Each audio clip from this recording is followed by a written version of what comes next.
Hello, bachcho. Let's read this question. The question says vinyl halide is represented in the following resonating structures.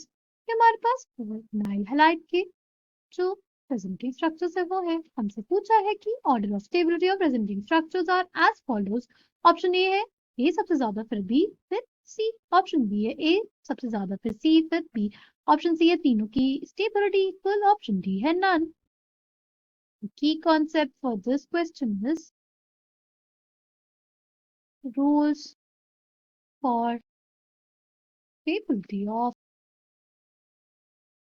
resonating structures. ठीक है, resonating structures की stability के लिए जो rules है वो हम लोग सबसे पहले देखेंगे।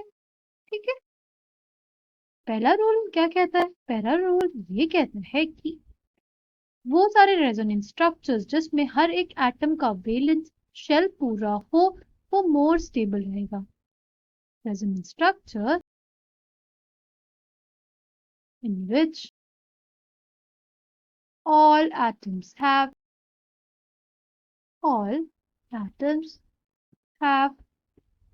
complete valence shell is most stable. ऐसे रेजोनेंस स्ट्रक्चर जिसमें हर एक एटम का जो वैलेंस शेल है वो कंप्लीट रहेगा वो सबसे ज्यादा स्टेबल रहेगा, वो हमारे पास सबसे ज्यादा स्टेबल रहेगा। फिर दूसरा पॉइंट जो है हमारे पास, दूसरा पॉइंट है कि हमारे रेजोनेंस स्ट्रक्चर जिस रेजोनेटिंग स्ट्रक्चर में least number of formal charges होंगे वो सबसे ज्यादा स्टेबल रहेगा। चार्जेस मतलब अगर हमारे पास एक ऐसी स्पीशीज जो चार्ज्ड है और दूसरी एक ऐसी स्पीशीज जो अनचार्ज्ड है, तो हमारे पास जो अनचार्ज वाली जो स्पीशीज होगी वो ज्यादा स्टेबल होगी। ठीक है, थर्ड पॉइंट क्या है? थर्ड पॉइंट ये कहता है ऐसा रेजोनेटिंग स्ट्रक्चर जिसमें हमारे पास जो इलेक्ट्रोनेगेटिव एटम है, इलेक्ट्रोनेगेटिव एटम है उसके पास नेगेटिव चार्ज है और जो हमारा इलेक्ट्रोपॉजिटिव एटम है उसके पास पॉजिटिव चार्ज है, तो वो रेजोनेटिंग स्ट्रक्चर ज्यादा स्टेबल होगा। इलेक्ट्रोपॉजिटिव स्पीशीज के ऊपर पॉजिटिव चार्ज है तो वो resonating structure will be more stable. ठीक, और जो हमारे पास लास्ट पॉइंट है ना वो ये है कि हमारे पास जो चार्जेस के बीच में सेपरेशन होना चाहिए, ठीक है, वो कम होना चाहिए। There should be least separation between formal charges. जिनके बीच में लीस्ट सेपरेशन होगा, जिन फॉर्मल चार्जेस के बीच में लीस्ट सेपरेशन होगा वो मोर स्टेबल होंगे। ठीक है, आई होप आपको ये चारों पॉइंट्स क्लियर होंगे। पहला पॉइंट है कि हमारे पास जो रेजोनेटिंग स्ट्रक्चर होगा वो सबसे ज्यादा तब स्टेबल होगा जब हर एक एटम के वैलेंस शेल के इलेक्ट्रॉन्स पूरे होंगे। दूसरे में हमारे पास है कि ऐसा रेजोनेटिंग स्ट्रक्चर ज्यादा स्टेबल होगा जिसमें फॉर्मल चार्जेस सबसे कम होंगे।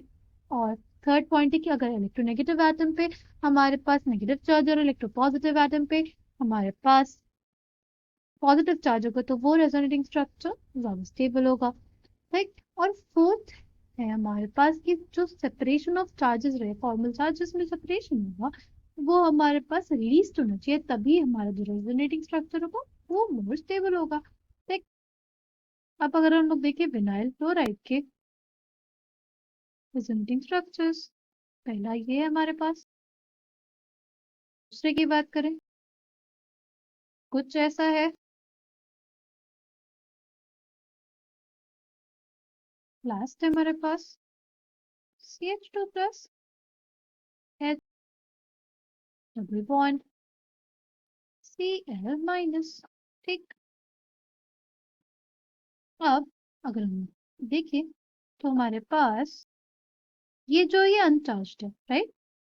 इन दोनों में तो चार्जेस है बट ये वाला स्पीशीज अनचार्ज है, इसलिए ये सबसे ज्यादा क्या होगा हमारे पास, ये सबसे ज्यादा स्टेबल होगा।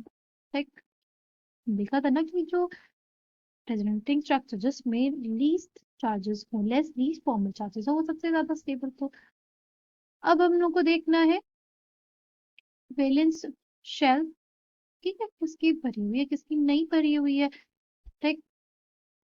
तो देखो इसमें ना, अगर हम लोग देखें, देखो यहाँ पे हर एक एटम की जो वैलेंस शेल है ना, वो पूरी है, ठीक है। ठीक है ऐसे देखो, ये वाले कार्बन की बात करें, ये वाले कार्बन, ठीक। उसके पास एक दो तीन चार पाँच छः और ये दो इलेक्ट्रॉन, आठ इलेक्ट्रॉन्स है यहाँ पे। इस वाले कार्बन की बात करें तो दो, दो चार, दो छः, दो आठ, आठ इलेक्ट्रॉन्स इसके भी है। और क्लोरीन की बात करें तो चार, छः, आठ। इसमें हर एक एटम का वैलेंस शेल के इलेक्ट्रॉन्स पूरे हैं। इस वजह से हमारे पास ये हो सकता है नेक्स्ट, ठीक है। अगर इसकी बात करें तो देखो यहाँ पे एक कार्बोकेटाइन है, और कार्बोकेटाइन यूजुअली जो होता है ना हमारे पास, कैसी स्पीशीज होती है, वो एक इलेक्ट्रॉन डेफिशिएंट स्पीशीज होती है। तो हमारे पास कार्बोकेटाइंस होते हैं, वो इलेक्ट्रॉन डेफिशिएंट स्पीशीज होती है। देखो इसमें इसके पास दो, दो चार, दो छह ही इलेक्ट्रॉन्स है, यानी इसका वैलेंस शेल कंप्लीट नहीं है। जबकि इसमें वैलेंस शेल कंप्लीट है, तो हम क्या बोलेंगे कि ए के बाद हमारे पास क्या आएगा, ए के बाद बी, बी के बाद सी, in terms of stability of resonating structures.